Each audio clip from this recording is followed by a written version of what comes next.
easy to find. Here we go. Just go out North Douglas until you see the big nuclear-free Arctic. And the weather reducing the snow makes the driveway more negotiable. Yeah, right.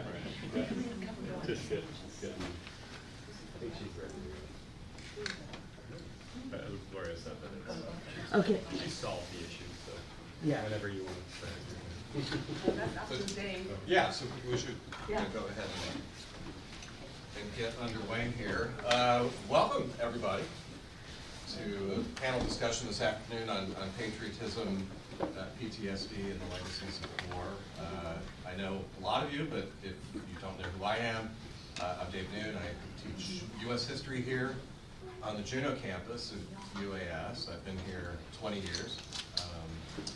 So my career at this point is older than a lot of my students. And, you know, I think a lot about, particularly the American War in Vietnam, you know, from a personal and an historical vantage point. You know, I was born in 1970 in the middle of the war, and my father was a Huey pilot who arrived in King Yan a couple of weeks before Tet in early 1968. And I have dim memories, personal memories, of the war ending. It's among my first historical memories, along with the resignation of Richard Nixon. I remember vaguely the fall of Saigon. And I remember asking my father at some point, probably in 1975 or 1976, as we were crossing the Delaware Bridge from New Jersey into the state where he worked, asking my father if he had ever been in a war. My notion of what war looked like was black and white, grainy footage of World War II. So I had that in my mind. I asked my father, you know, have you ever been in a war? And he said, yeah, he had been in Vietnam. And my response, which I don't think I ever apologized for or had to because I was 5 or 6, but I said, no, I mean a real war. Not knowing, and really not until the end of my father's life, not really knowing what he had experienced. As a Huey pilot, he, among other things, retrieved bodies. Roughly half of the men that he trained with did not come back from the war. And, you know, like a lot of vets, my father didn't spend a whole lot of time talking about it, but the evidence of what the war did to him was apparent, although not always recognized. You know, when he died, very, you know, too young, 64, of pancreatic cancer. You know, among the things that he was reading at the very end of his life, knowing that he didn't have much time left, was Francis Fitzgerald's Fire in the Lake, about the war in Vietnam. He was reading Neil Sheehan's book, A Bright Shining Lie. He was reading a collection of stories by Tim O'Brien. So, you know, as my father was dying of cancer, which, you know, could very well have been, in part, you know, triggered by his exposure to Agent Orange, or any of the other, defoliants that were being used, you know, he was still trying to make sense of this war. And so, I think when I talk to my students about the war in Vietnam, I'm struck by the fact that it's as far in their rearview mirror historically as the Second World War was for me.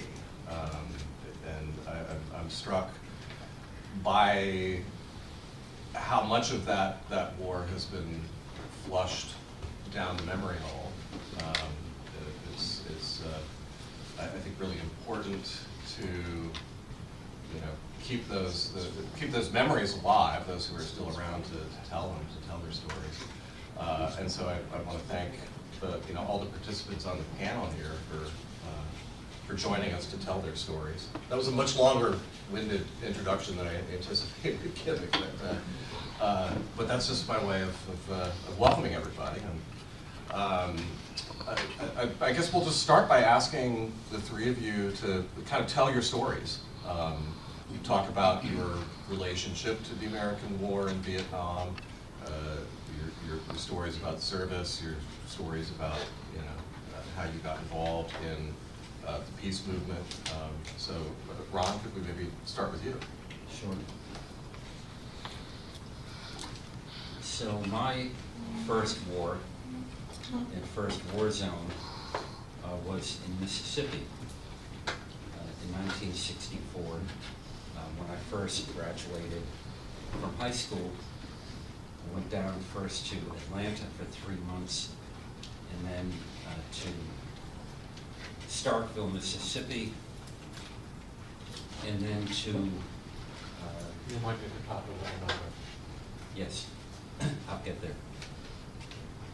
Went down to Mississippi, to Starkville, Mississippi, and then to DeSoto County, which felt like war zones. I was 2 weeks in Atlanta when the 3 civil rights workers, young folks my age, were arrested allegedly for speeding, jailed by Deputy Sheriff Cecil Price in Neshoba County, held for 6 hours, released. He followed them out to the county line, stopped them again, turned them over to the plan that he had assembled during those 6 hours in order to kill and bury them. I tell this story because as a young 18-year-old, newly there, only 2 weeks, I worked the night shift. I was alone in the office that night with Ed Nakawatase from Philadelphia. We were given a list of jails and hospitals and the state troopers and the FBI to try and locate them. They had gone out to investigate the burning of a church outside of Philadelphia from their headquarters in Meridian, Mississippi. That summer of 1964, 50 black churches across the state were burned down as an effort to intimidate people from trying to exercise their voting rights.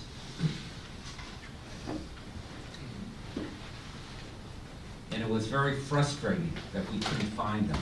And in fact, I did call, though I didn't know it was the jail that they were being held, and I spoke to the jailer's wife who denied that they were there. But I tell this story because my last call almost was to the FBI in Meridian, who said that they would not help locate them because they were an investigative organization, not a police organization. So I then had the home number of John Doerr, who was the head of the Civil Rights Department of the U.S. Department of Justice. I called him at his home. He said, "Don't worry about it. They work for me. The FBI reports to the Justice Department." I called the FBI in Meridian back in 20 minutes. I did, and they said, "Yeah, we heard from John Doerr. We're not going to do anything." I called John Doerr. I reported that, and he said, "I'll call them back." And he called them back, and I called the FBI back. Same thing. At midnight, I called their parents in New York. Andrew Goodman's parents, Michael Schwerner's parents, and someone else called James Chaney's mother in Meridian, Mississippi. And then the next afternoon, their burned out station wagon was found. I say that because that's when I became disillusioned and suspicious of what our government said about almost everything. In August, that was June 21. In August, their bodies were found. Someone turned an informant. It wasn't because of the skill of the FBI, even though the movie Mississippi Burning makes the FBI out as the heroes of this story. They were the villains, not the heroes. Otherwise, it's a good movie. Aside from truth. And also in August is when President Johnson came up with a lie about North Vietnamese attack in the Gulf of Tonkin on U.S. warships, and used that as a provocation, as an excuse that fake news, Trump was not the originator of American fake news, for the beginning of massive bombing in Vietnam, and then the next year the escalation of the troops. August of 1964. April of 1964, myself and a group of folks hopped in a car and drove up to Washington, D.C. for the first anti-war national demonstration. That was the beginning of my activity. When I was in college in New York, I began to support the soldiers at Fort Dix who were against the war. I ferried some of them to Canada in the middle of the night in 1968. And in 1969, when the border opened, I visited Army bases throughout the country to let people know that GIs against the war did not have to go to Sweden. They could just cross into the border.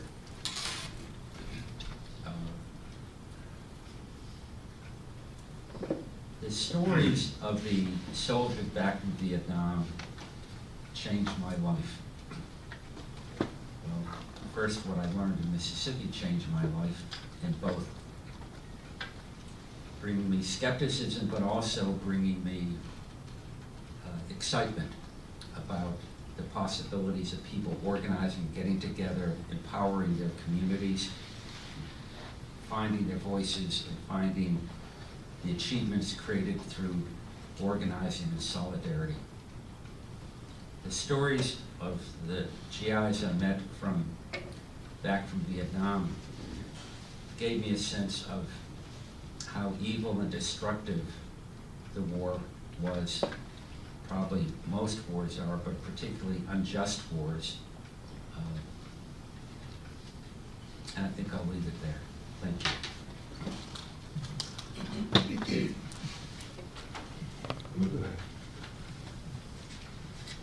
Hi, my name is Mike Wong, and back in 1969, I got a draft notice. I was in college at the time, but I wasn't taking enough courses, so they drafted me.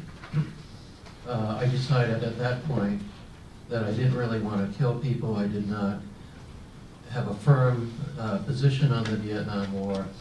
In college, in high school in ROTC, I had been first lieutenant in high school ROTC, Army ROTC. So I came out of high school being very gung-ho, but when I was in college for 2 years, I got exposed to the first hippies and the first anti-war activists and so on and so forth. So I got to hear contradictory opinions. And at that point, I was undecided. But I thought that if I volunteered for the medics, at least I wouldn't have to kill people. And whether the war was right or wrong, I thought that, you know, at least healing the wounded would not be a bad thing. So I went into the Army, and what I didn't understand was, as a volunteer, I was not a conscientious objector medic. I was a regular medic, which means that I went through the same training as everybody else.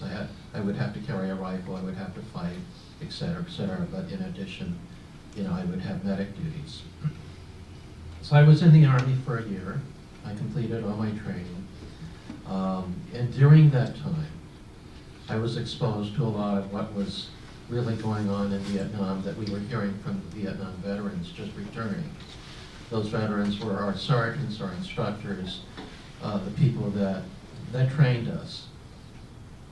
And pretty consistently they were saying a lot of these atrocities that you hear about from the peace movement are real. And they told us stories of, you know, raping and murdering children, other massacres that happened. One of my friends who was a year ahead of me in high school, he graduated as a captain. I was a first lieutenant. So he was one rank above me when he graduated. He went straight into the Army, went to Vietnam, came back. When I was on leave during my time in the Army, he told me what his experience was in Vietnam. He told me this story about being in a bar in Saigon one time, and a bunch of soldiers from the 1st Air Cavalry came straight out of the field, still wearing their web gear, still carrying their weapons, and they were drunk and disorderly and loud and obnoxious. They walk into this bar, and one of the Vietnamese at the back of the bar yells, "Yankee, go home."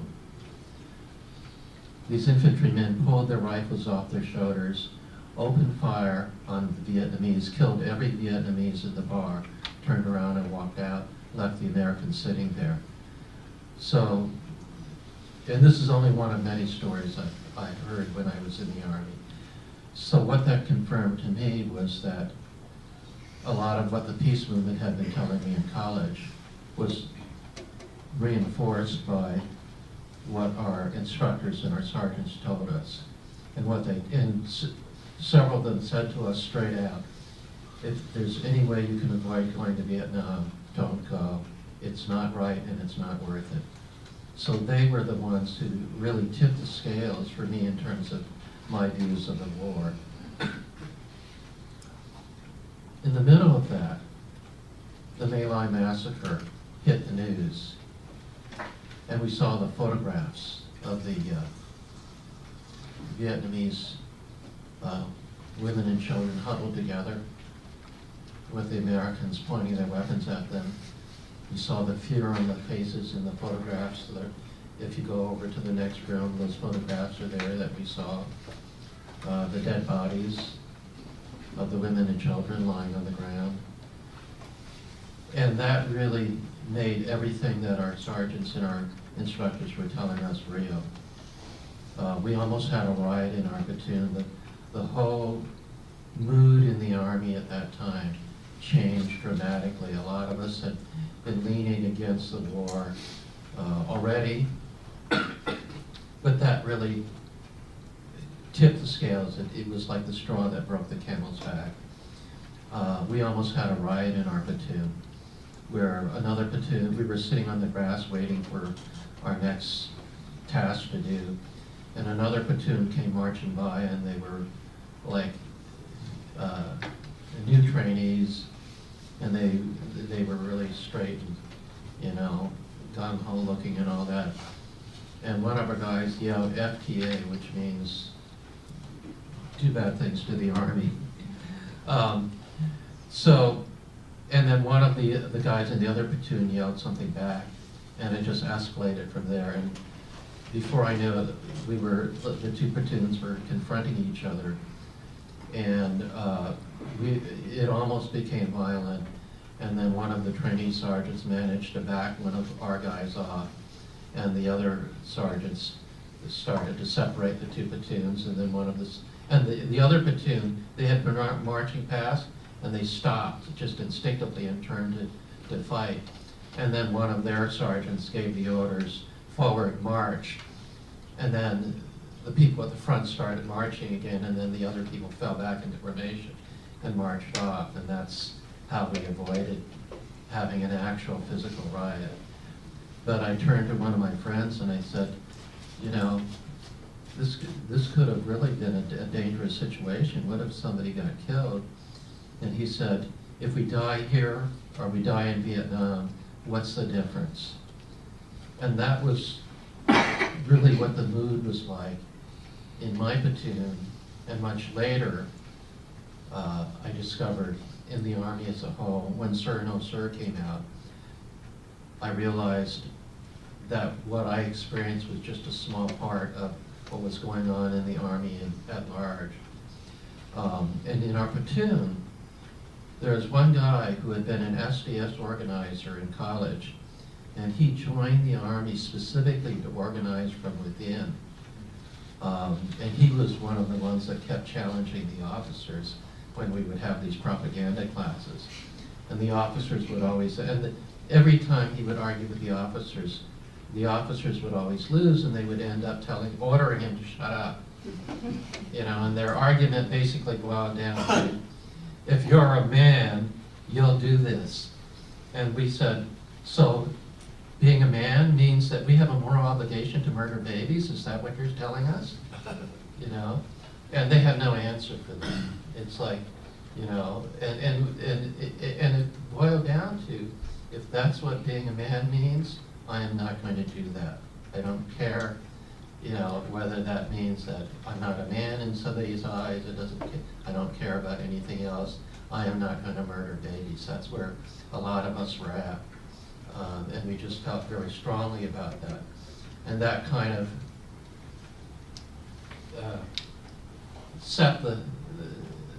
it sort of framed the whole issue, you know.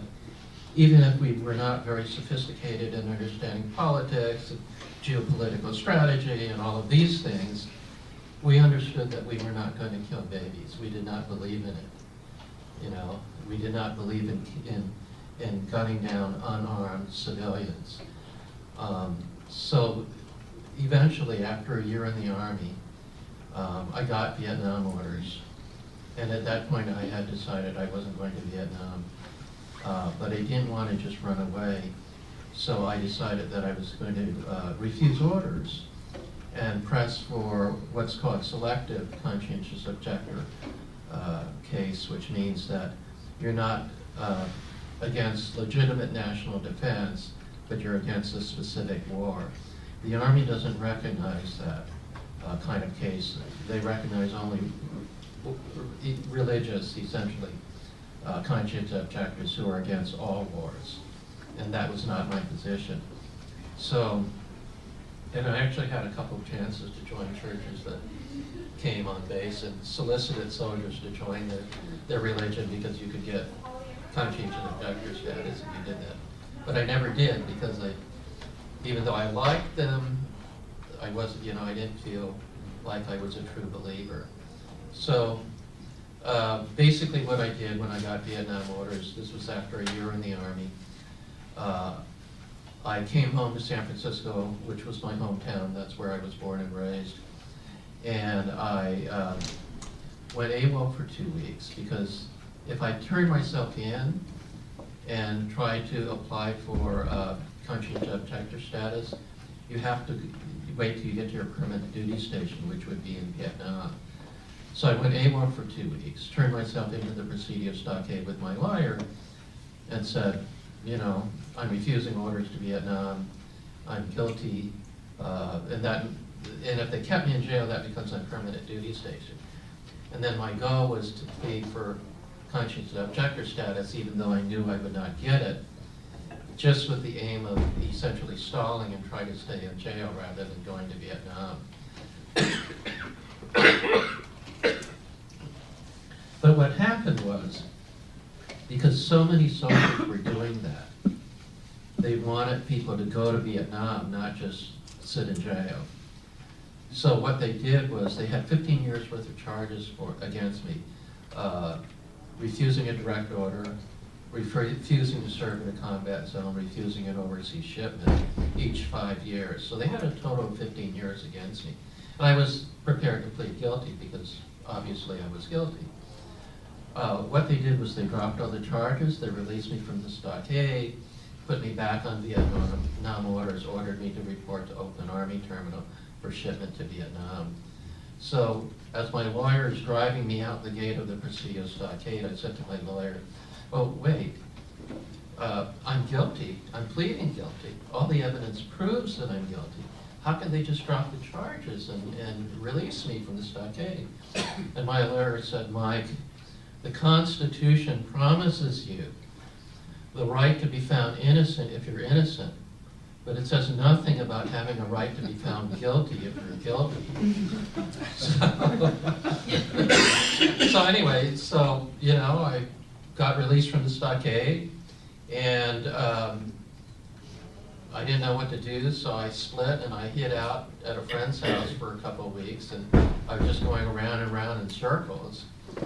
And then at one point, I was just so, you know, distraught mentally that I could hardly even think, and I finally decided, you know, I need to just get out of this space for a little while and clear my head. So I thought, well, I'll go see a movie. So, you know, I'm a Chinese American. I was born and raised in San Francisco. My social life was in Chinatown most of the time. I lived over the hill from Chinatown. So I just went to Chinatown and I went to see a Chinese movie. And I didn't pay any attention to what was showing. I just paid and I walked in the theater. But what was showing was this Chinese movie. It was a combination of live acting and old documentary footage of World War II in China. And what it showed was, I saw things that I had heard about from the adults when I was growing up in Chinatown about the war in China during World War II. And things like, you know, Chinese guerrillas rolling under tanks with bombs strapped to their bodies. You know, children sneaking into a Japanese camp and stealing food. You know, Chinese soldiers fighting with spears and swords against, you know, guns and machine guns. Some of these things were depicted in the film. And there was one scene that really caught my attention.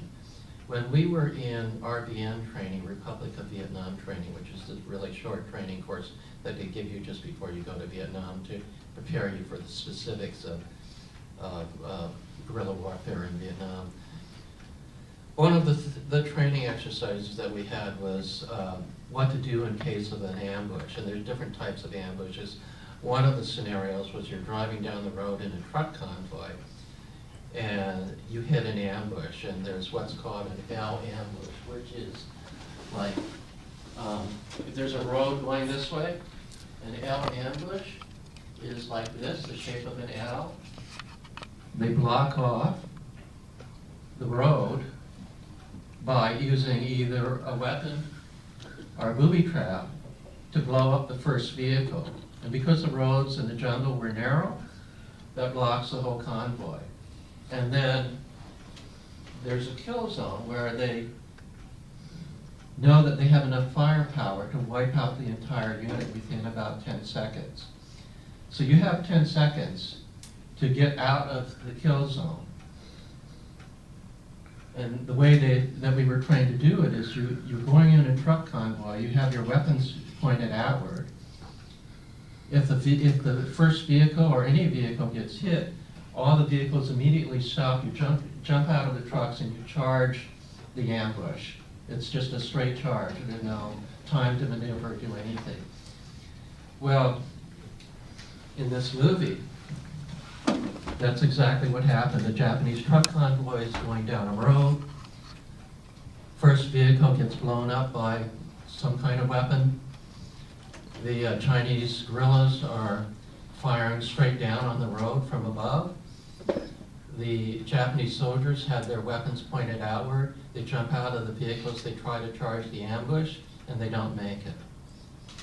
And that's, when I saw that, I realized that what we were doing in Vietnam, same thing the Japanese were doing in China and all of Asia. And the Japanese were in Vietnam also. They were in Korea, they swept through China, and they were also in Vietnam and, you know, other places. So I realized this is what I was being asked to do. I was being asked to go to Vietnam and do to the Vietnamese what the Japanese had done to the Chinese in World War II. And that really framed it for me. Like, you know, if World War II was wrong, then what's the difference between this and our invasion of Vietnam?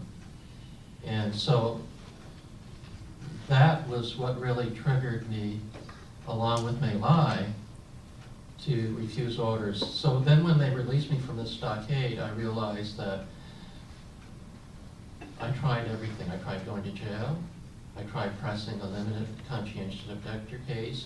The only two options I had left was either I go to Vietnam or I go to Canada. So I went to Canada, and I eventually got landed immigrant status there. That's a whole another saga that I won't go into right now, but I got landed immigrant status there. I was there for 5 years. I went to York University in Toronto, Canada, got my bachelor's degree in social science. And then at the end of the war, they had the President Carter amnesty. And at the same time, but if you take amnesty, you have to do 2 years of alternative service. And I'd already done a year in the Army. And so they had a deal going at Fort Dix, New Jersey, where you were just talking about, where if you turn yourself in and you plead guilty to long-term AWOL, and you accept a summary court-martial, they'll give you an undesirable discharge and let you go at that. So that's what I did. I turned myself into Fort Dix. I was held for about a week and a half, I think, and I got an undesirable discharge. I was released.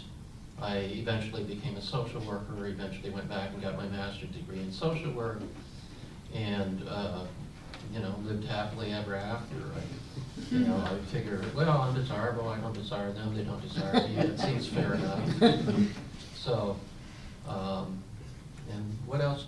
The only thing I forgot to mention was in medic training, one of the things they taught us was that the 3 most valuable men in a rifle platoon are the officer, the radio man, and the medic. That they actually contribute more to the war effort than an infantryman because they're the vital pieces that enable the platoon to function.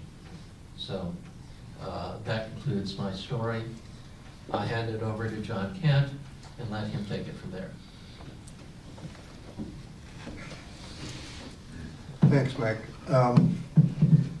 Well, I think it's a little important to talk a little bit about the times we came up in, all of us, the 50s.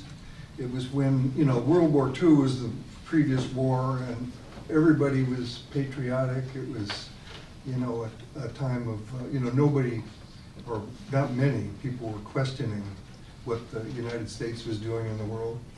And so it was kind of the trajectory we were all going on as a general rule was you follow the career path that's been laid out by, the traditions of the country. And, I graduated from high school as, I was a wrestler, a state champion wrestler. I had good grades. And I was offered a scholarship to Annapolis. And so I took it. It's just what you did in those days. And the military is very clever. They make it clear that you're not supposed to become political. Or, in fact, they say in the officers' boardroom, you do not talk about politics or religion. It's just, you don't. And they basically don't want you to think much about what's going, you're being trained to be a warrior, and they want you to just learn how to do that. So all my training was, really literally absent politics. You're learning how to, in my case, I became a pilot. So I went through college. I did wrestle. I was actually good. I was a 2-time All-American. Then I went to flight training, and I applied for jets because that was the most exciting thing, I thought. In fact, I wanted to be an astronaut. Those were the days of people starting to go to the moon, and all the ones that were doing it in those days were military officers who'd been jet pilots, many of them had gone to one of the military academies. And so that's what I thought I would do. And then things started, penetrating basically I think I'd been brainwashed. to be patriotic and just unquestioning, do all this stuff. The first set of experiences that really started to wake me up was going to Vietnam in my junior year at Annapolis. Because each summer they send you on cruises to experience the military. One year you go to submarines, you go to Marines, because coming out of Annapolis you can be a naval officer or a pilot or a Marine, going to a Marine officer. And so each summer you try out different things. So my summer '67, which was my junior year, I volunteered to go to Vietnam. And I was off the coast on a search and rescue frigate. So I didn't actually see combat in country. And I didn't actually learn much about the war itself. We did have combat. We got shelled a number of times. We were shot at some. The helicopter pilots in the room will recognize this, that there was a pilot on and a helicopter on our ship that we'd have to go in close when pilots got shot down. And the helicopter pilot would fly into the country to try and rescue pilots. And one time it came back with both of its door gunners killed. Things were getting really bloody in country at that point already.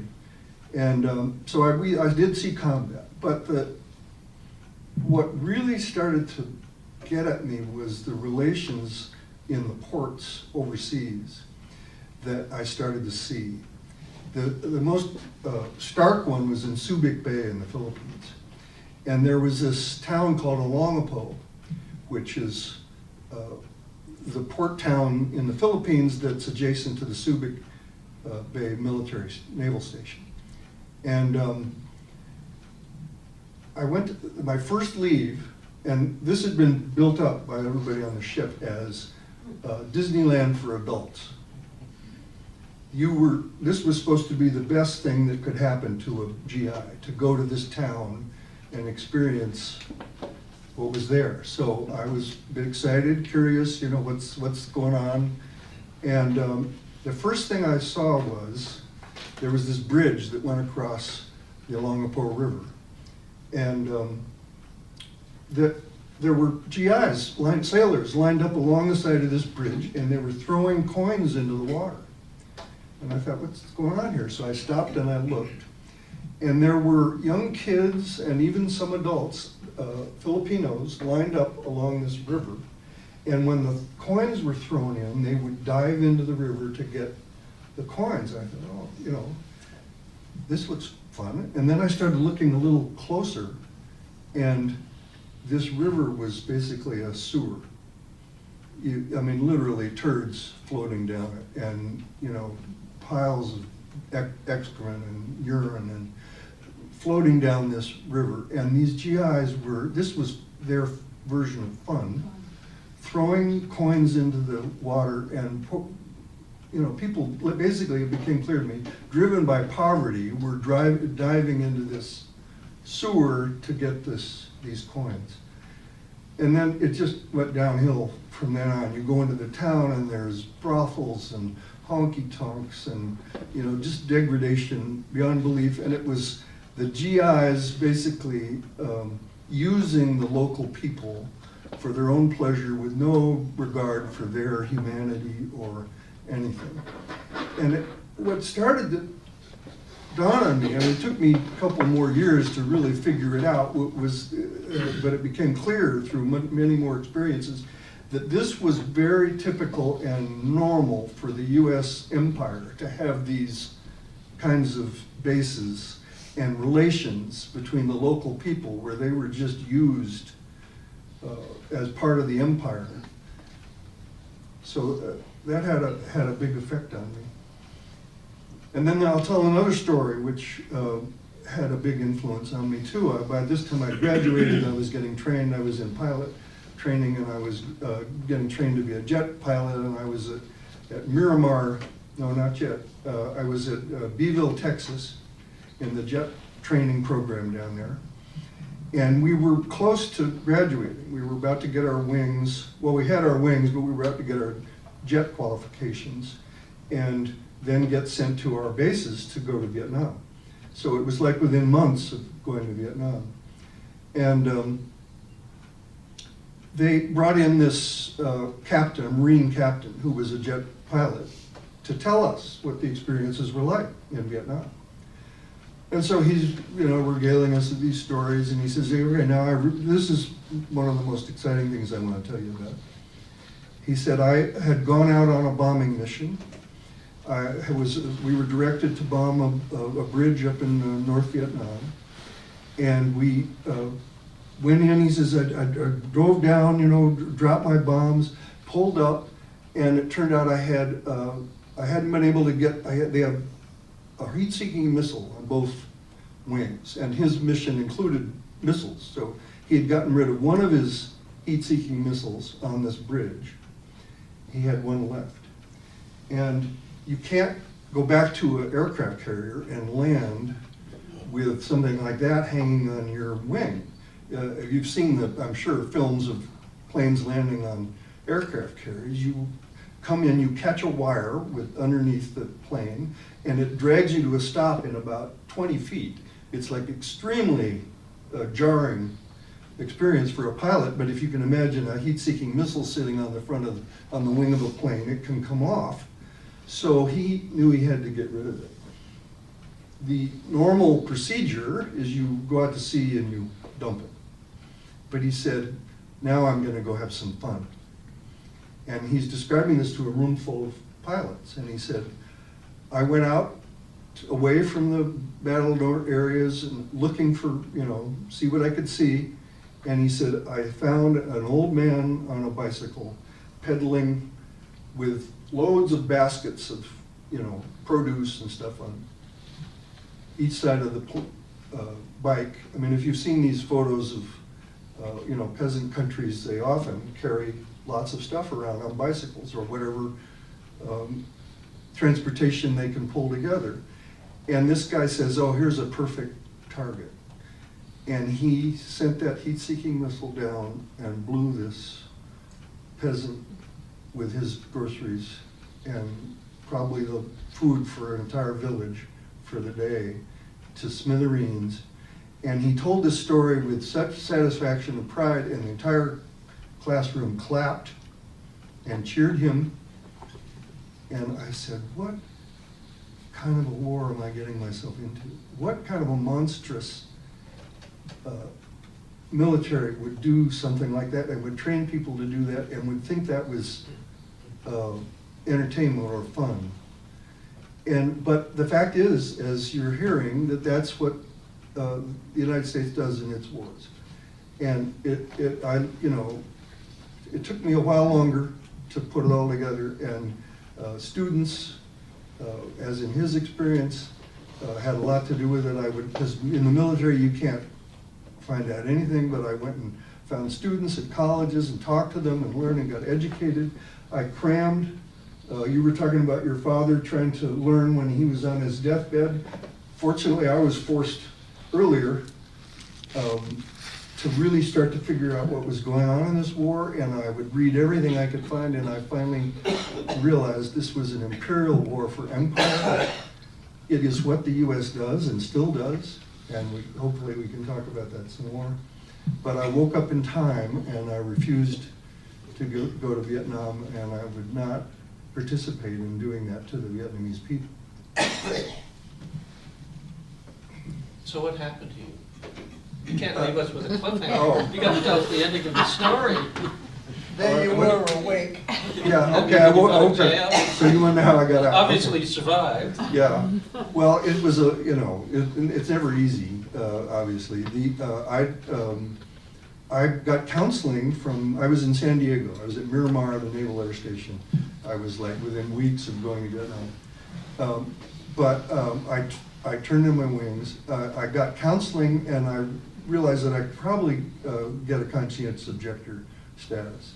And I wasn't religious, but there had been like a Supreme Court decision a year or two before that had said you didn't have to be religious, you just had to have sincere beliefs against war. And at that point, I was sincerely against war. And so I applied. The Navy turned me down. They said, no, he's not. And you know, they were furious. They even calculated how much money they'd spend on me. I forget how they came up with that number, what it was. It was millions that they'd spent on my training all the way through Annapolis and the jet fighters and the whole deal. They figured it all out, and they said, here's what you're costing us.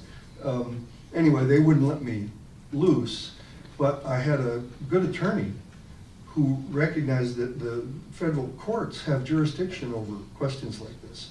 I don't know the exact laws or anything, but the attorney took the Navy to court, said he was sincere, and a judge actually agreed with my attorney.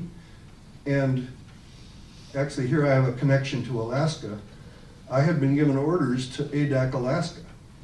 And just like another friend of mine who was also an officer and had resisted, was given orders to Kodiak, they were sending us basically, we felt, to freeze, you know, like to go to Siberia. You know, now I know it's a beautiful place. I've been stunned. I've been here for 5 days now. It's gorgeous, you know. Well, I fought not to go there, you know, but ADAC I think may be different. It was way down on the Aleutians. Probably maybe he's in like Juneau. But anyway, I fought like hell not to go there. So the judge agreed. And the day I was supposed to be in ADAC, the judge told the military they had to discharge me. And then since I've been a political activist and fighting the military and the U.S. empire ever since. Bravo. Yes. So, plenty of time for follow-up discussion, but you know, one of the things I was thinking about this is we're preparing for the panel and listening to the three stories here. I was struck by this concept that some of you have perhaps encountered. It's related to PTSD, but it's a concept that's much broader than that, and it's described as moral injury. There's a clinical psychologist named Jonathan Shea, who's based in Boston, worked with a lot of veterans of the American War in Vietnam during the 1970s, and he has a couple of books that I would recommend that anyone who's curious take a look at. One is Achilles in Vietnam, and the second is Odysseus in America. And what Jonathan Shea did in his work with veterans was incorporate the Iliad and the Odyssey into the treatment. And the notion of moral injury, basically, you know, to kind of sum it up, is participating in or committing or even witnessing acts that violate one's core moral beliefs, one's sense of what's right. And all three of you are describing in kind of different ways, you know, encountering in Mississippi, or you know, making the connections between a film about World War II and the war that you were not eager to join, or, you know, in John's case, you know, kind of becoming aware in the process of going to Southeast Asia. You're describing, you know, kind of becoming aware of what your core moral beliefs were, that kind of got, I suppose, I don't know, I don't want to put words in your mouth, but you're describing your training and how kind of meticulous and apolitical it was, and it's almost as if that training kind of suppresses an encounter with your core moral beliefs, but they were there. So, kind of thinking about this concept of moral injury, I maybe ask the panelists to kind of talk about ways that, you know, in the aftermath of the war, or in the aftermath of your work in Mississippi and your work with GIs and the coffee house movement, you know, where do you see that? Where do you see those moral injuries occurring in the people that, you know, you worked with, or that you fought with, or the people that you encountered later on who had been in the war?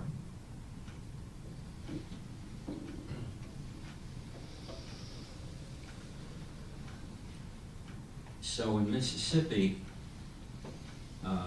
besides that first incident that I told you about 2 weeks after I arrived in the South, I saw that repeated over and over and over again for the next 15 months, including the time that I was arrested for improper parking, thrown in jail, badly beaten at the direction of the state troopers, and finally released right before the kangaroo court that the other white prisoners were planning for me was able to be realized. But to get to the moral injury, well, and then I was fortunate. The end of my story and how I happen to be alive now is that when I was going to the pre-induction center for my physical, and I might have told some of you or all of you about this, 24 soldiers from Fort Dix came and picketed the induction center, asking the Army to take me so I could join them, and the Army said no. But back then, when I was working with soldiers there and in Anniston, Alabama, and other places around the country, I talked to folks back from Vietnam, but they hadn't been discharged yet from the Army. They had horror stories, but I didn't see the full impact on them, right? They were just back, maybe back a few months. And it wasn't until I prepared the material for this exhibit here in the library, and then later for the companion book, that I was talking to folks decades after. And I got a sense from a large number of veterans that I talked to about how it was affecting their lives even decades later. And as I mentioned last night about the poets who talked to me about the 10 years of addiction that they went through before they could be productive. And I heard that time and time and time again, and I began to then understand what you're saying about moral injury, because it was clear to me that though everyone talked about PTSD, this moral injury was different. It wasn't a reaction to car backfires. It wasn't memories of bullets going overhead or just missing them, or even being injured physically. I began to realize that there was something in some ways even more serious, and that had affected a much larger number, in that it is wrong, and this is something we all have a responsibility for. It's wrong to allow the American public, that's our public, to conflate moral injury with PTSD. Because I think that moral injury is much deeper and much more insidious and much more widespread. And it is a consequence, it is a legacy of war that is so terrible and has such damage to those soldiers we sent overseas on some pretense and their families, because so many have either participated in or witnessed war crimes. I know a lot about how many, because right after the Army refused to accept me, and so I wasn't able to go in and organize from the inside, a group of lawyers in New York paid for me and 3 buddies to drive across the country, visit Army bases again, not this time to tell folks that they could go to Canada instead of Sweden, but this time to collect affidavits from people who had been involved with or witnessed war crimes. The lawyers from the Center for Constitutional Rights in New York wanted to use these to defend people who deserted, like Mike Wong, or went AWOL, and who would then, in their own defense, want to say they did that, truthfully, because they didn't want to commit war crimes. And the Army would say, well, there were no war crimes. It's a false defense. Well, by the time we got to California, we had a stack of affidavits this high off the table of people who had participated in or witnessed war crimes.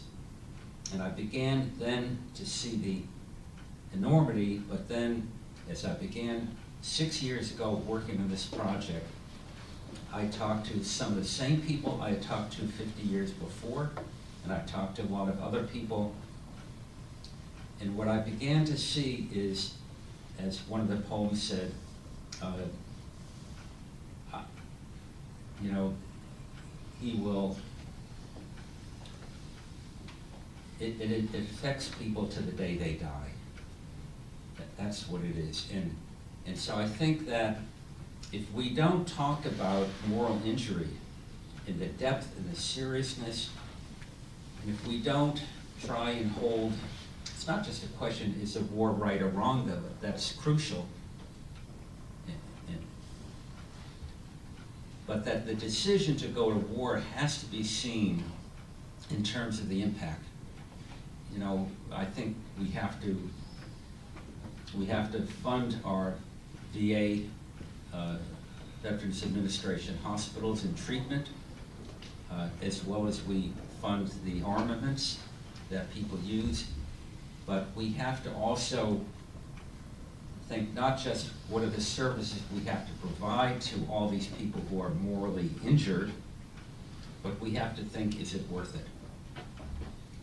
And so that the issue of people wanting to go to war to show that they are tough, whether they are Republicans or Democrats, that is a real danger. Because that may be easy for the politician, but the impact is enormous. And so, you're right about Jonathan Shea. I think that scholars have to teach about this. I think that veterans have to teach about this, not just Vietnam veterans, but veterans back from Iraq and Afghanistan and any of the numerous ventures we take. It's interesting because recent surveys of people who served in Iraq and Afghanistan, though there is pressure on all veterans to say, wow, what we did is great, we're patriots, thank you for your service, thank me for my service, etc., that more than half of the veterans from the recent wars say that it wasn't worth it. Well, that's enormous, and that's probably a higher percentage even from the folks who served in Vietnam. I mean, I hope people realize from the exhibit what a massive resistance movement there was in the military services during the war in Vietnam. It was enough to make Egan finally bring the troops home, but it was never a majority. And there's no claim that it was. It was significant. It impacted the ability of the Pentagon to continue with offensive ground actions, and eventually it limited them from their aerial bombing as well. Anyway, moral injury. We have to use that word more, we have to explain it more. That is our obligation. I think Ron gave a pretty good description of what moral injury is. I think the only thing I would add is that when you send soldiers to a foreign country to try to impose our values and our system on them against their will, and you overthrow their government and install your own government, that is occupation. And because the very nature of that war is inherently wrong, it puts the soldiers in an impossible situation where they are up against a civilian population that doesn't want them there. And that resistance by the civilian population will take the form of guerrilla warfare. It will take the form of various means of undermining or co-opting them. It'll take the form of something as simple as somebody at the back of a bar yelling, "Yankee, go home." And it puts these soldiers in an impossible situation in which it's almost inevitable that bad things will happen and that people will compromise themselves in one way or another. I remember during the war there was this discussion of, if you refuse to go to Vietnam, you're a coward.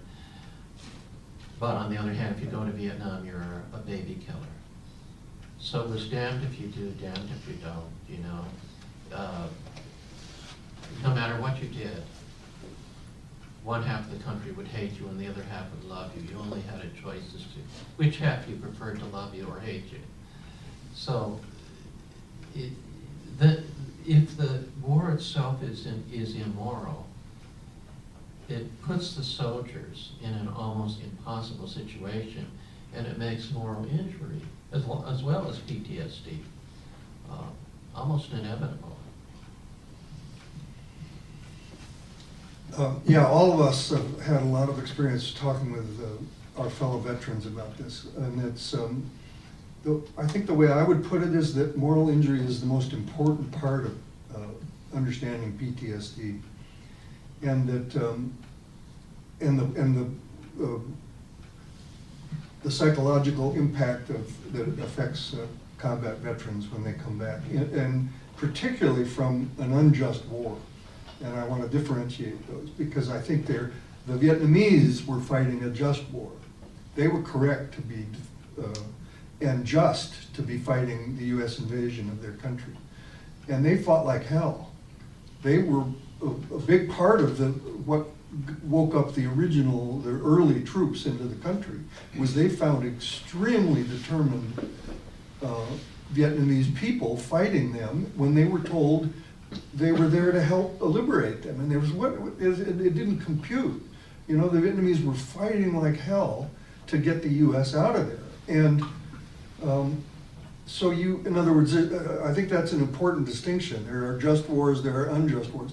The United States was engaged in an unjust war, and in my experience, the Vietnam veterans that came back tortured by what they witnessed or were forced to do, that once they got a grip on the moral issues and the just or unjustness and recognized that they basically were forced or coerced or lured by propaganda and what I was describing about our lives in the 50s, that's what we did. We went. And then you find yourself in this situation, it's not your fault. It is the warmongers, the people who run this country, the military-industrial complex, the imperial system in the United States. Once you start to get that, it can make a real breakthrough in your understanding of who's at fault. And it lifts the moral injury off. I've seen this happen a lot of times with veterans who were tortured until they were able to say, I was just as much a victim here as anybody. I was suckered into this. I didn't know what I was getting into. And then they can start. I mean, they never completely. I mean, you can't. The things people were forced to do, but they begin to forgive themselves and to understand it on a much more, conscious level, and the moral injury can lift. I've seen a lot of people turn their lives around by getting that, figuring that out. Who was responsible? It wasn't the individual GIs. Some of them did terrible things, and some of them I would blame. But as a general rule, it was much more powerful people, much more powerful systems and corporations, and it's not the individuals Right. that you can blame for this. Mike?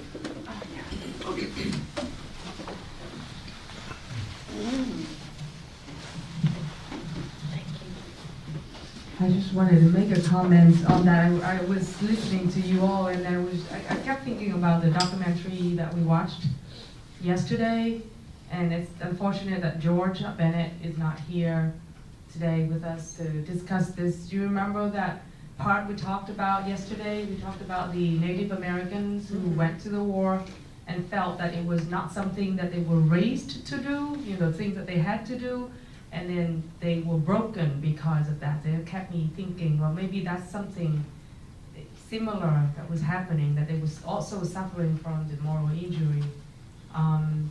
So, and also, I kept thinking about what Susan Schnall said about PTSD, and I'm just gonna, I don't know if I have an opinion on that, but she said something to the effect of that society has pathologized the suffering of the soldiers in war by coming up with the term PTSD as though it's a disorder, it's an illness, whereas it's a normal reaction of any human being being put in such a horrible situation for an extended period of time.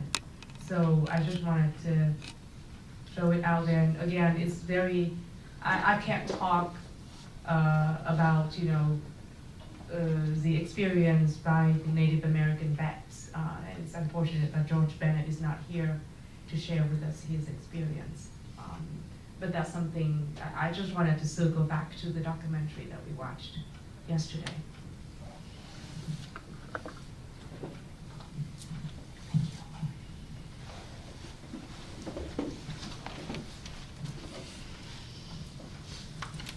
I just want to tell a little story that I heard from one of our instructors, that he recognized his unit recognized that the Viet Cong were on the right side and that we were on the wrong side, and they saw the courage of the Viet Cong soldiers, and they wanted to find some way to show their respect, even if it was only among themselves. And you may have heard that the code word for the Viet Cong were Victor Charlie, or Charlie.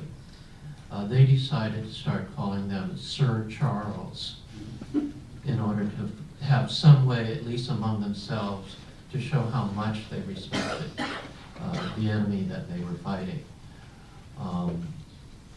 And, you know, when people suffer from moral injury, the fact that they are suffering, in my mind, means that fundamentally they are good people.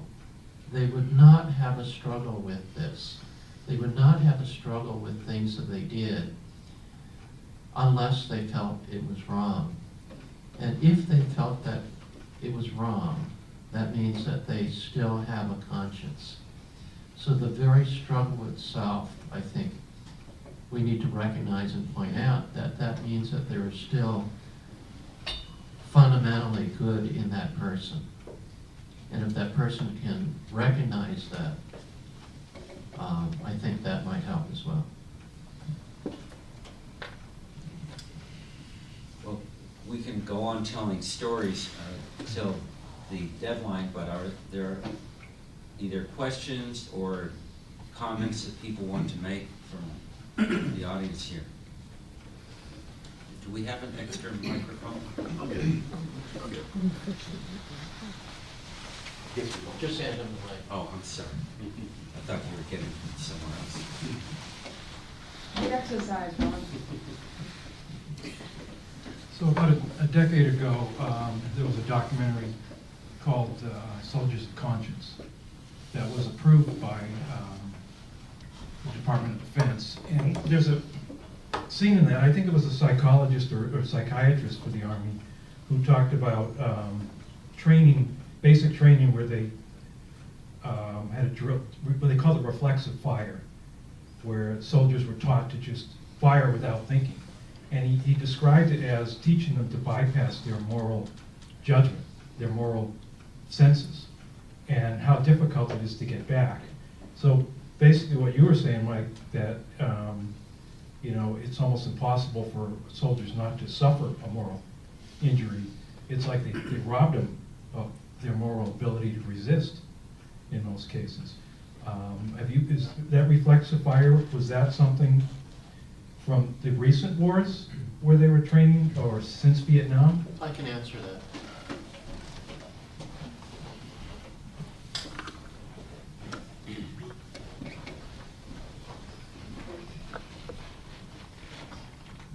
So what happened was, in World War II, they found that the number of soldiers who actually shot to kill was very low. People would fire their weapons and fire them at a high rate of fire, but not necessarily aim to kill. So they wanted to increase the kill rate after World War II.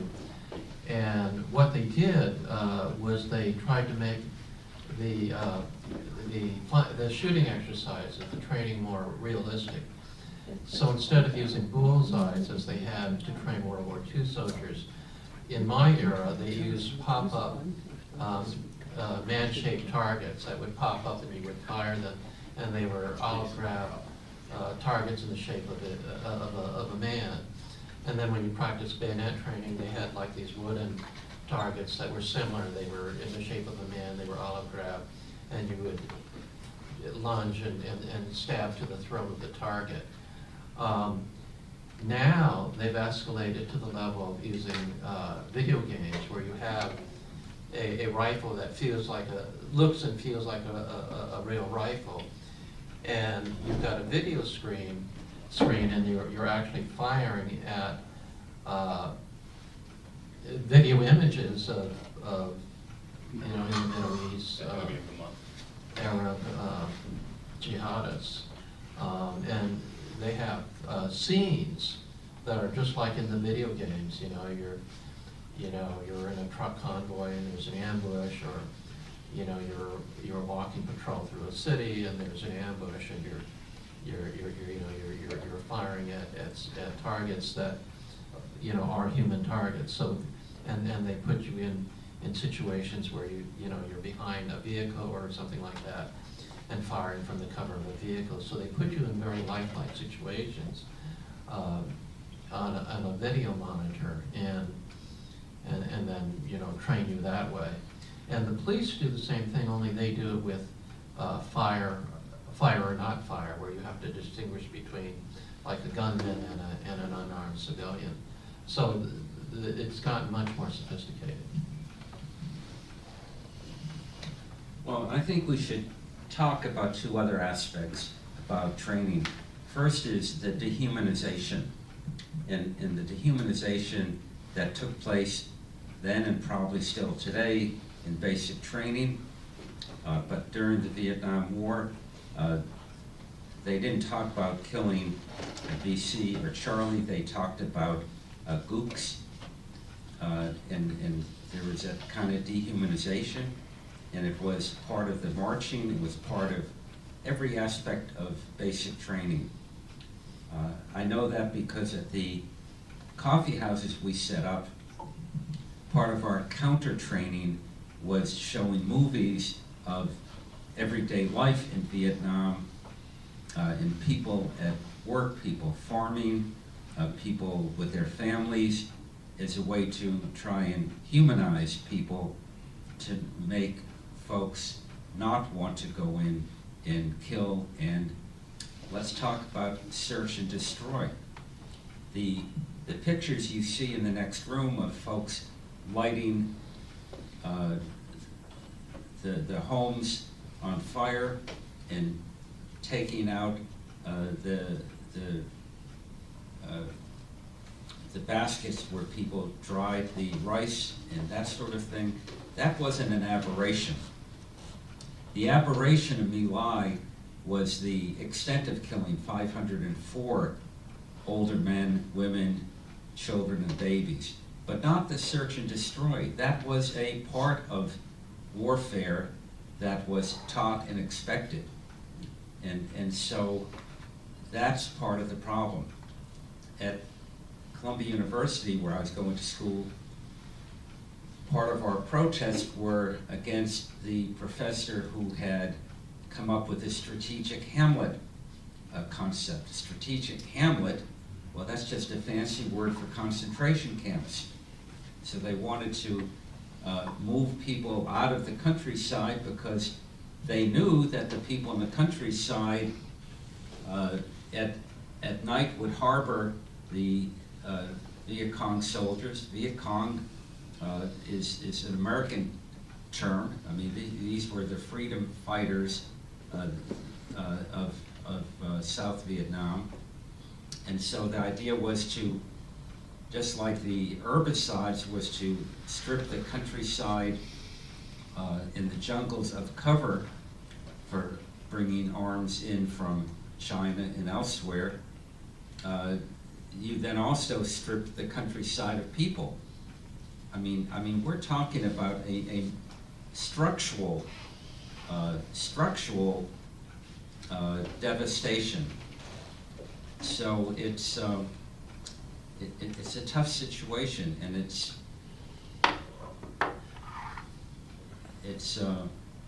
something we have to talk about and we have to teach about. And I'm thankful for the university for having us here, for having the exhibit here, for having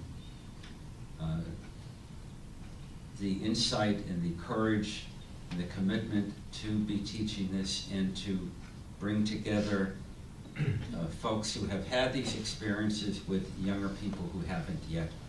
And I think we have to, as one of the questions was last night, we have to think about more and more creative ways. I think we have to reach out to newer veterans who are not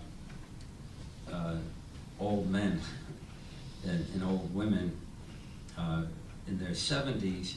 We have to think about creating a new generation of storytellers who will keep this alive. I feel a lot of pressure to bring this exhibit to as many universities as I can in the next few years, because part of the power of an exhibit isn't just what's on the black panels in the library, but the interaction between veterans and students. And very few of us in 5 years are going to be in a position to come back again. So we have to encourage and nurture a new generation of storytellers who can keep alive these stories of warning. Yeah, I had a comment that kind of bring this back to the question that Rich asked, and it's something that's come up in all three of our panelists' conversations. But part of what is an issue with moral injury is something that Jonathan Shea describes as leadership malpractice. And Rich was asking, and we were talking about the fire, the reflexive fire, that concept. Glad you brought up the issue of PTSD and the role of psychologists in sort of normalizing or mythologizing. Pathologizing. Okay, pathologizing, right? So, and I think this is something that's really important to kind of understand about warfare in the 20th and 21st century, is that it's not just individual acts that are outrageous. It's not just immediate officers, immediate superiors ordering people to do things that are morally objectionable. But we also have this other kind of layer, I suppose, this other stratum. Ron mentioned the strategic Hamlets. I mean, that was a concept that was invented by, or a term that was coined by a political scientist. The social sciences, you have a degree in social science, I teach in a department of social sciences, that the social sciences are all, in their own ways, complicit in many of the atrocities that war brings, and the ways in which social science has been used to kind of retrofit training. Think of the role that social science research played in developing the torture program that was implemented in the post 9/11 wars. That was all based on work that psychologists had done in Canada and the United States in the 1950s and 1960s, thinking about how to break people down. You know, the work on PTSD has been used to treat wounded, morally wounded, psychologically wounded veterans, but it's also been used in a way to try and preempt PTSD and to make it easier for men and women to kill. So there's and I think that fits in with this idea of leadership malpractice. It's not just political leaders, it's not just military leaders, it's it's intellectuals, it's professionals, it's something broader than that. I just wanted to throw that out there. I think we have some other questions here. I don't want to hog the mic for any longer. Thank you. I'm Donna Kent, and I was part of the anti-war movement. You know, I don't like having my back to people. Part of the anti-war movement during the Vietnam era, and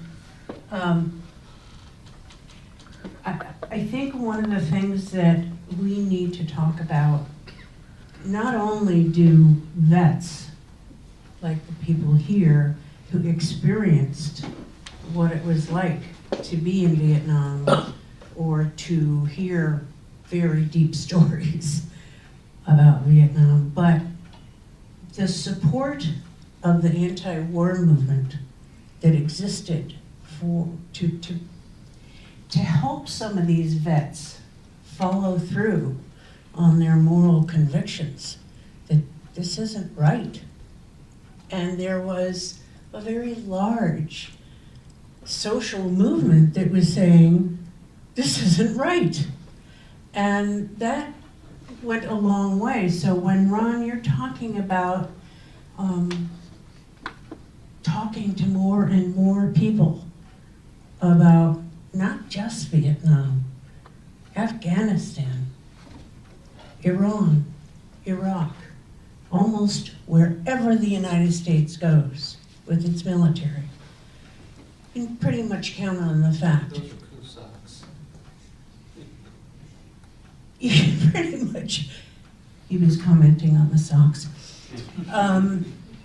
You can pretty much be guaranteed that there are going to be very immoral things done.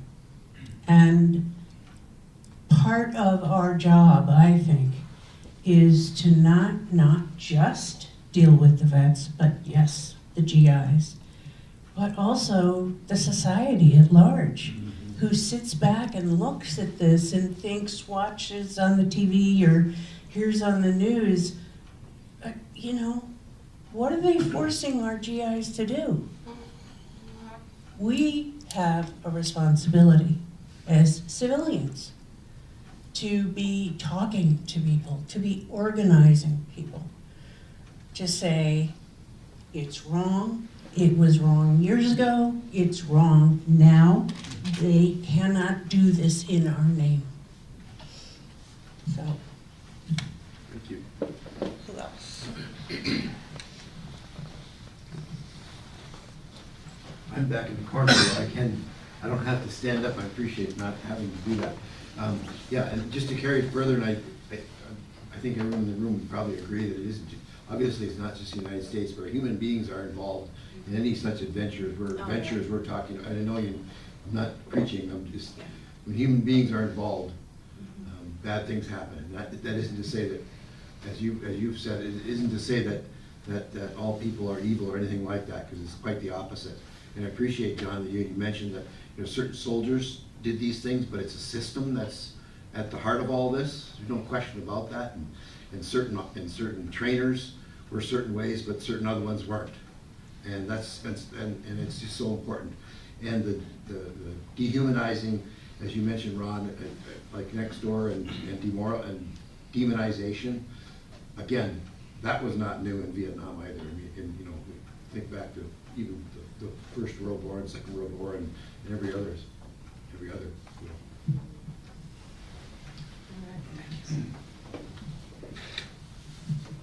Yeah, so there's another psychologist that's worked with Vietnam vets since the early 80s named Ed Tick. And he routinely takes veterans back to Vietnam. He also was in Alaska, I think about 2008, up in Bethel with the returning Alaska National Guardsmen. And one of the things he talks about is in Vietnam, and similarly in Vietnam he says PTSD is not the same phenomena we experience here, because most Vietnamese lived it together. The soldiers, the fighters, and the civilians saw it. They lived through it. So it's a shared experience, and they can overcome it. And when he went up to Bethel, he talked about the Native Alaska tradition, the Native American tradition of welcoming back soldiers and absolving them for their war crimes, since the acts that were committed were done in the name of the tribe, so to speak. You know, it makes me think that disorder in PTSD is a societal disorder, that we don't welcome back the troops properly. And I've got a son who is on a couple of disabilities after serving in 3 tours in Iraq and 1 in Afghanistan. PTSD is one of the things he suffered from, and he can't talk to anybody other than his fellow soldiers, which doesn't do him a lot of good, because they're all, they're not becoming part of society that way.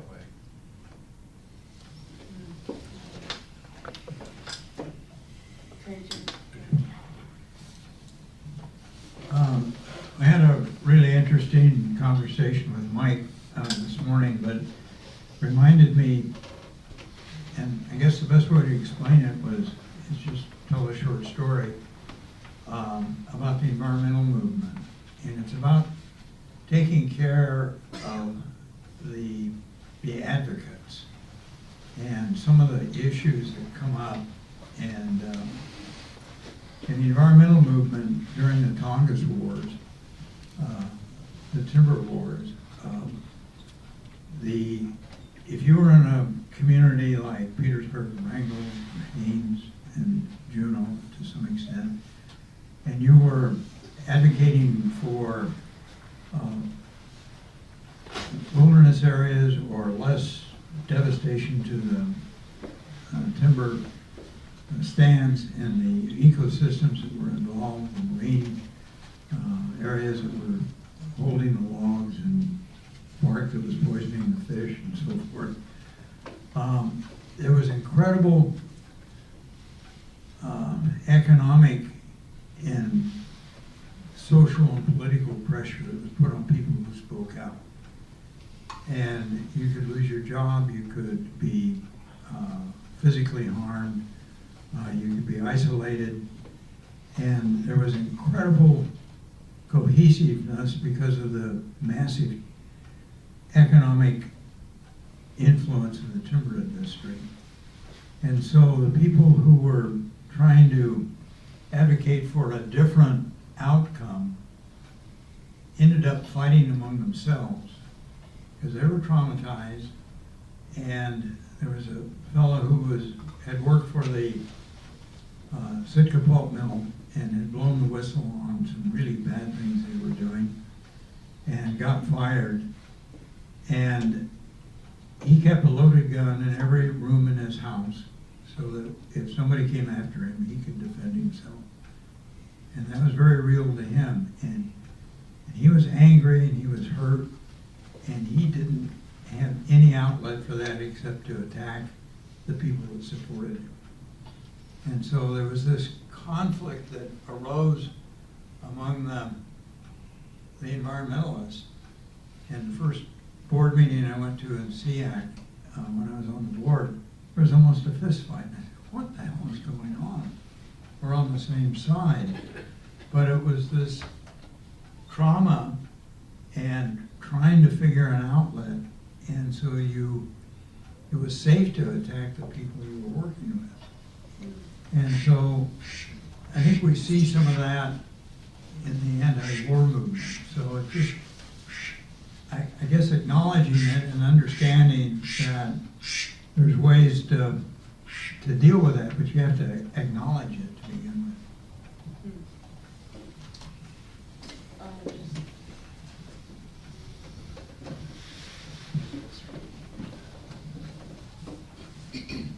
Well, this is changing the subject just a little bit, but it's a problem that I've struggled with for 52 years since I got out of service. And maybe I can come up with a solution here today. So I want to bring it forward. I was talking to Ron earlier today, and he asked me about my service. And I told him that I had been actually stationed with my twin brother in the Air Force. And we were stationed 3 overseas assignments, but none of them were Vietnam. But early on, we became aware of what was happening in Vietnam, and were very concerned and upset about the situation. So it got so bad that my brother, who was more outspoken than I, the last year in service, they put him on medication because he was so outspoken against the war. And basically, I just kept my head low and tried to get through and get out. But ever since I got out, and the same for him, when people come up to us and thank us for our service, we're silent because we don't feel good about our service. We have that, you named it today, moral injury. Both of us have that moral injury. And I suspect there's a lot of GIs, former veterans and current veterans, who are carrying around that moral injury. And so it's very uncomfortable for me and him every Veterans Day when people thank us for our service. The way we handle it is we just don't say anything. We just don't respond, which is very awkward also. And they probably wonder, can't they say thank you back? I don't know. But what's the solution to that? And to maybe not only for my brother and I, but for other veterans, to get that off their back.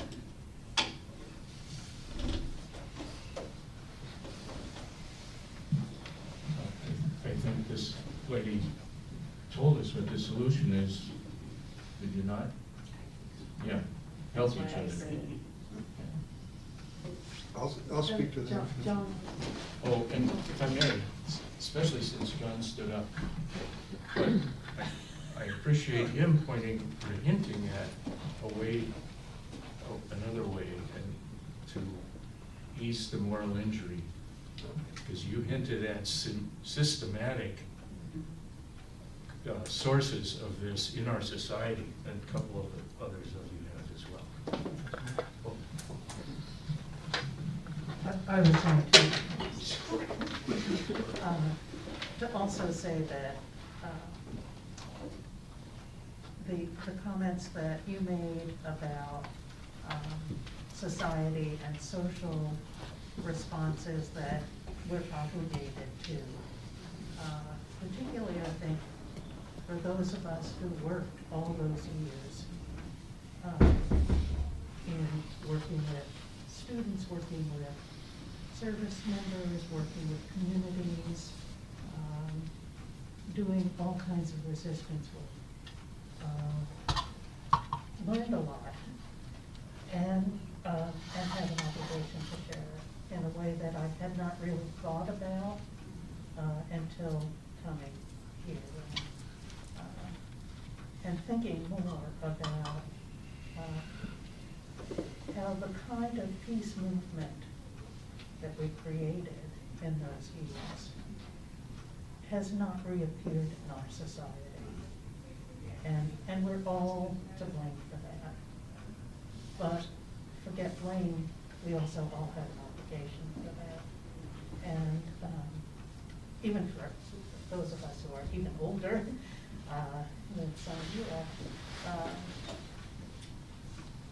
there's a lot of, there are a lot of lessons to share.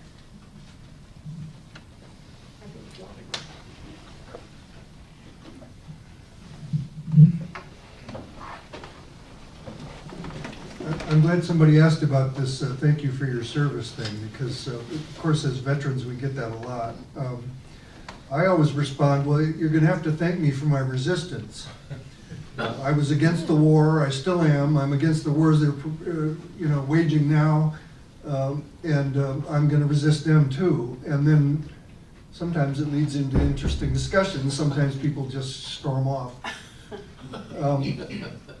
But I do think veterans need to take this on all the time, and should, especially the ones of us who have figured out what the war was all about. And but for example, just yesterday, Veterans Day, there's this quite well-known picture of a demonstration I was in where there were hundreds of veterans all marching, and we marched in formation. We all in fatigues. It was Vietnam Veterans Against the War, which I was active in for many years. And the banner across the front of it says, "We won't fight another rich man's war." And I have always been quite fond of that slogan. And so every Veterans Day, and on Memorial Day sometimes as well, I post that picture and say my annual sentiments on Veterans Day. In other words, every time they want to throw out this patriotic crap and about, thank you for your service, you served your country, I think all of us should be resisting that and putting forward what it was all really about, which was not anything good. Yeah, we were serving the rich, not our country. Yes. Oh. I have a question.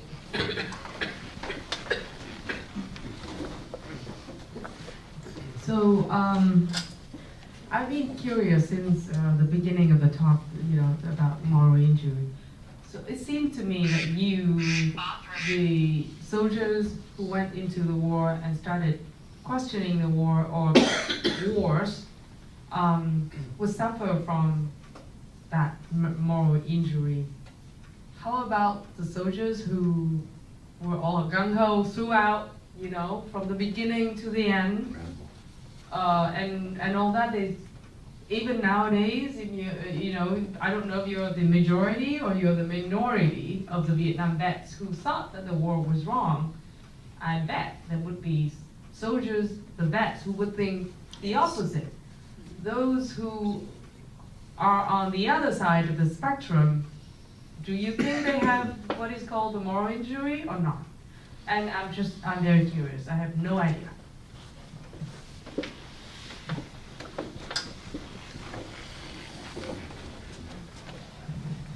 So I don't know that there were any polls taken during the Vietnam War of soldiers, so we don't have any statistical evidence of what the majority of sentiment was. I know that in my units, in every unit I was in, that the majority was overwhelmingly against the war by the time of the time that the My Lai massacre came out, which was 1969. And so we only have anecdotal evidence like that. In my experience, we were the majority, at least where I was stationed.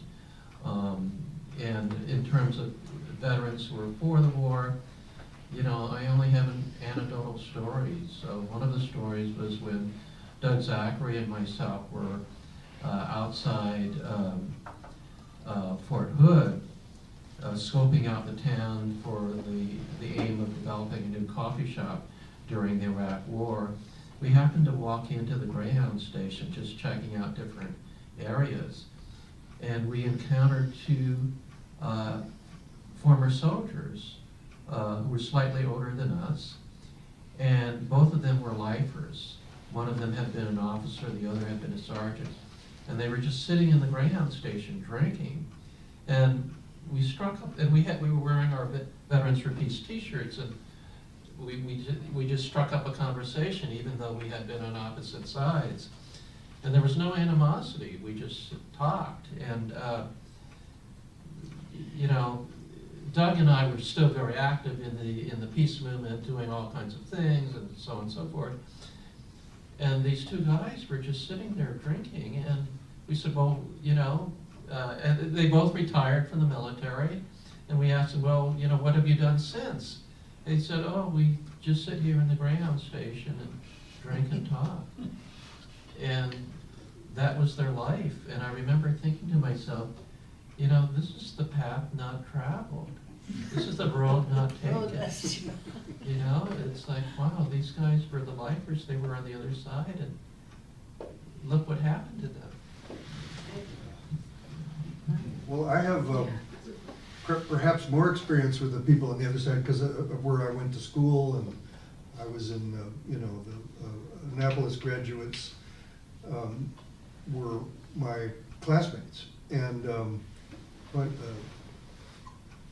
I would say overwhelmingly, those people are still believe in that the Vietnam War was correct. I mean, maybe tactically mistakes were made, but that it was the right thing to do. I mean, they've gone on to be, in my class, Oliver North was in my class. You may have heard of his name. The Commandant of the Marine Corps was in my class, who became the Commandant of the Marine Corps. James Webb, Senator, was in my class. These are all people who are stalwarts behind the American empire right now. And they, in other words, whenever I talk to them, if they will talk to me, which is mostly not, they are firm reactionaries still. And they are not having trouble with PTSD or moral injury. They believe they were right, they are proud of it, and they're, I would say, almost all of them are Trumpers. So that's what happens to those kind of people, if you ask me. Well, except there's another whole group, even larger, which are the ones who committed suicide. And I would say that most of them did not recognize that they were suffering from moral injury. Remember, the concept of moral injury is a relatively new one. And so people could suffer and turn to alcohol and turn to drugs, and throughout that still never recognize or want to admit to themselves that there was some ambivalence, let alone problem, about what they were doing. Because in our society, that's not valued. What's valued is, you know, you are supposed to be a man and go to war, and you did go to war, and you should celebrate that, and we should celebrate you. And so people are suffering, and they're going to drink, and they're going to drugs, and they don't know why. And it's for our society to help people understand that. And so I think that's a fundamental issue here, and this is why what these kind of forums are important for, and why Veterans for Peace and Juneau need to reach out to the veterans here on campus. It's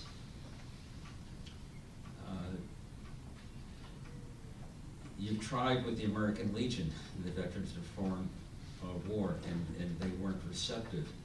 But young people just coming out of the service, struggling with how to deal with it, that's possible. When we held a forum and brought the exhibit to Duke University, we had on our panel a recent veteran from the Iraq War. And we were directed toward him by folks at the Duke Divinity School because he had enrolled at the Duke Divinity School. But he was 14 years a veteran. And he said to us, not just to me, but to the group at a forum like this, that he also was 10 years into addiction when he came back as a wounded Iraq veteran. Wounded, he thought, where he was shot, but obviously he was wounded way beyond that. And he was going, listen to this, he was enrolled in Duke Divinity School so he could re-enlist in the military as a chaplain to help folks deal with their trauma so that when they got out, they didn't have to go through the 10 years of addiction that he did. So I think that's another way of looking at it, and I don't know. I can tell you one other anecdotal story. My brother,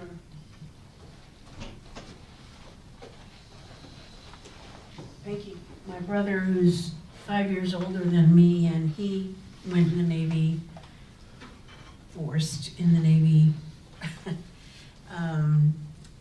And he was on an aircraft carrier called the Bonhomme Richard, and he was anti-war when he went in. And, you know, I don't know exactly what that aircraft carrier was doing. It may have been doing similar stuff to what the frigate was doing, only with planes.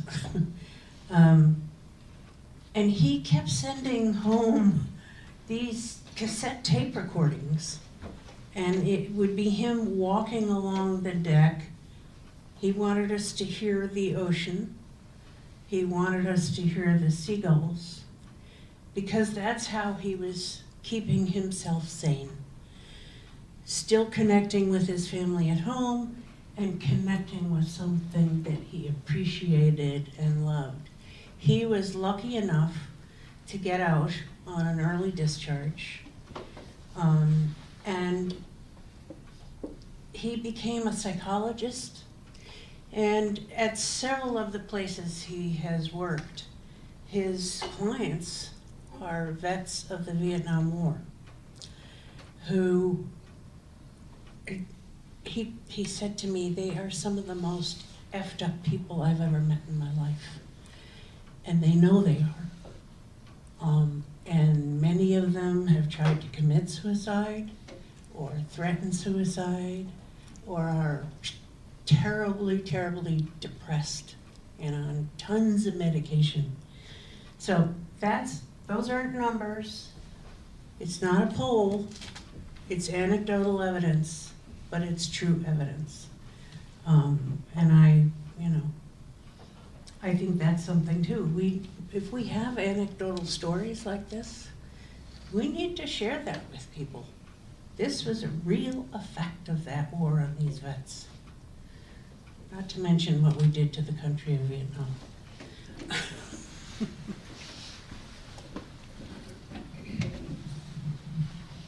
Yeah, I want to add on to what Ron said about people experiencing moral injuries and repressing them, not even knowingly repressing them, because moral injuries like this are not just related to war.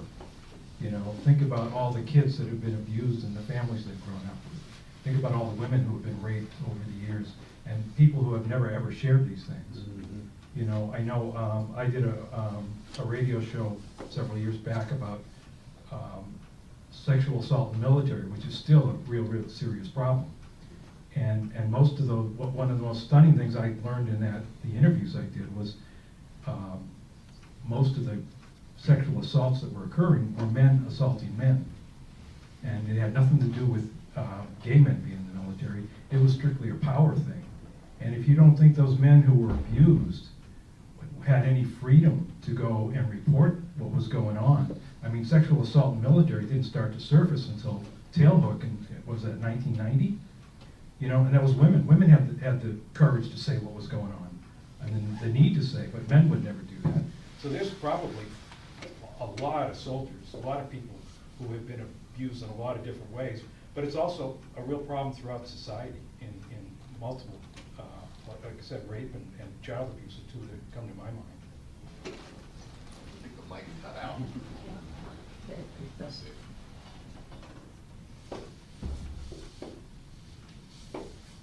it on? Battery died. Oh. Good thing we got a spare.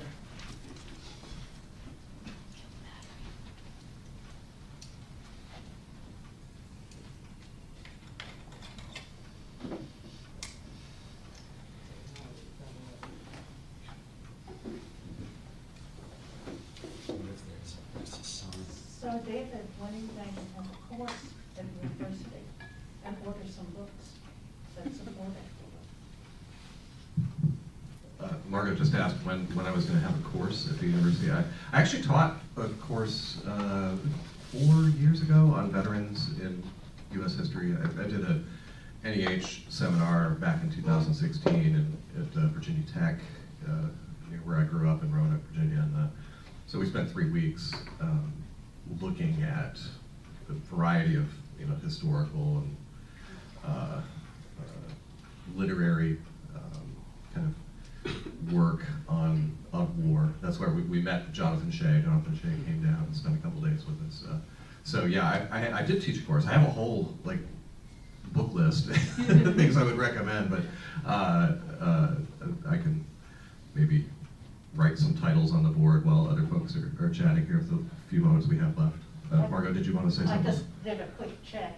I just did a quick check at the library, and Soldiers in Revolt and a bunch of other books are not in this library. Oh. Well, we'll have to get. Change that. We'll have to get some books. Any other comments? Are you teaching a class next semester, Whit? Oh, yeah, yeah. Do you know folks? I am actually teaching the Vietnam War in film next semester in spring. I think one of the veterans, Ted or Nat, Ron, remember? A person who came yesterday and he's going to take it. He said he's only going to audit it, but it's great. It's going to be interesting, and I would welcome you, senior folks, to attend. I think you can take it for free too, so that's a bonus. And I would love to have you in my class. It would be a really, I can't think of the word. I can only think of the word interesting. Experience for both you and the young students in the classroom. And I think that would be your presence would be very, very valuable. I think David is writing some books on, you're good, I can never remember those things, Dave. Things they carried by Yeah, the things they carry by Tim O'Brien. Oh, that book is, yes, definitely. Should check that out. Any other comments or questions? If you're curious, Dave wrote a number of books on there for people to check out. Yeah, and these are all books that deal specifically with the concept of moral injury. So, are you going to teach a class about it, Dave? well, like I said, I taught that VETS course a couple years ago, so I've got to wait for cycle to come around. Yeah. Yes. Will your course be the feature films or the documentaries? They are all. So they're feature films, they're documentaries, they're videos. So yes, it's well, feature.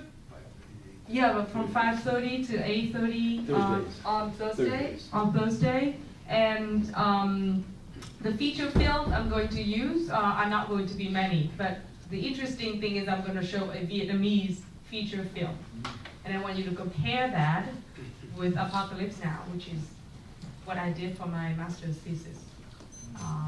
So they were both released at the same time. I don't think you have seen the Vietnamese one, and I myself put subtitles on that one.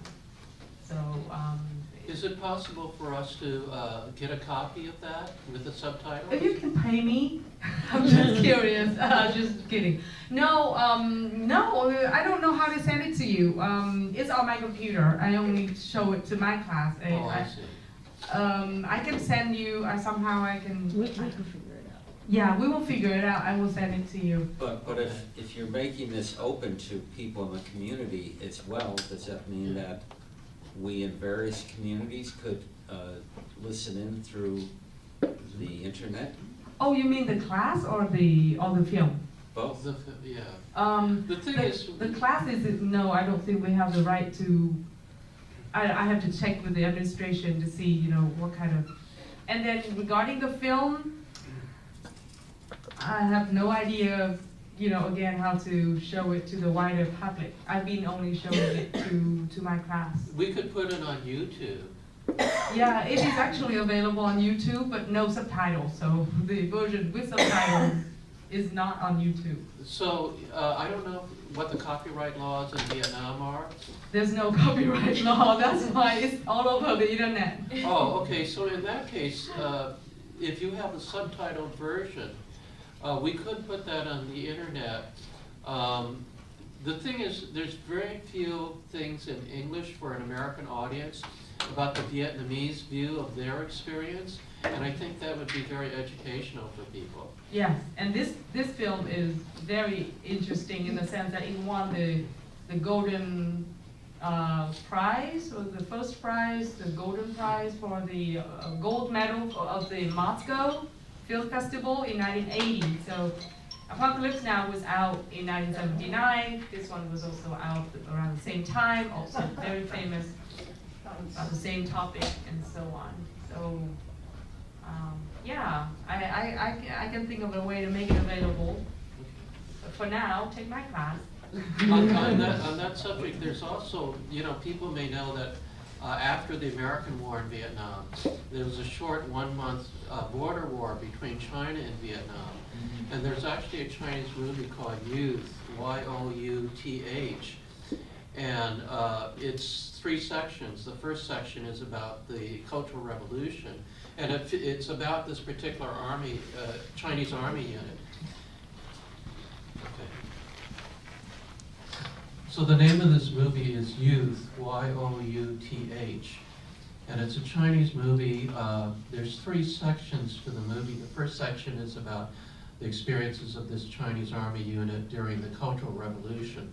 The second section takes place during the short border war between China and Vietnam, which happened after the American war in Vietnam. The third section is about what happens to the soldiers when they came back. And they suffered PTSD. And what really struck me was that this movie was made and produced in mainland China. And it's based on a novel written by one of the veterans. And it struck me how similar the Chinese army experience in Vietnam was to the American experience in Vietnam. I saw the same kind of tactics that I trained against and heard about afterwards, like with ambushes, you know, into specific tactics, and how devastating those tactics were to the units that were ambushed. And then the whole thing with PTSD, there was such similarities that was very striking. And in America, when people came back from Vietnam, you know, there were no parades, there was no, you know, welcome home. America had kind of moved on and soldiers were just left behind. Same thing would happen in China. You know, this was when China opened up to the world and everybody wanted to get rich and blah, blah, blah. Meantime, the soldiers were just forgotten. So the similarities between the American experience in Vietnam and the Chinese experience was so similar that I found it very striking. I just wanted to add that the war in 1979, the war in 1979 is what we know, but there's another episode which was even more brutal than 1979, was 1984. The Chinese invaded one more time in 1984, and it was even worse than 1979. But most people just know about the 1979, the February 1979 war. Just a quick programming note. We've certainly appreciated everyone coming out this afternoon. Appreciate our panelists being here. The conversation can continue. Unfortunately, I have to scram, and in probably about 20 minutes, people will be showing up in this room to get it ready for a memorial service for former colleague Saul Neely, who passed away last month. So I have to get ready for that. But this is not me shooing anyone away, but just to draw attention to the fact that if you see me leaving, it's not personal. I think it's not related anyway, and we can have an informal discussion.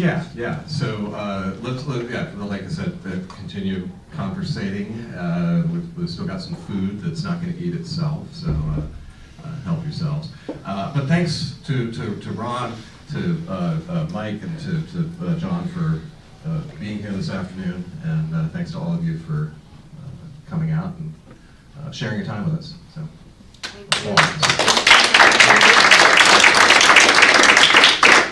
And would you like to go get some more coffee? The caterer is waiting to take the pot away, so please get some more coffee while you can.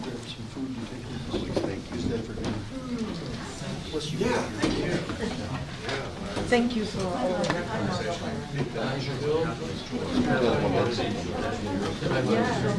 Thank you very much. I needed that today. Great. Yes.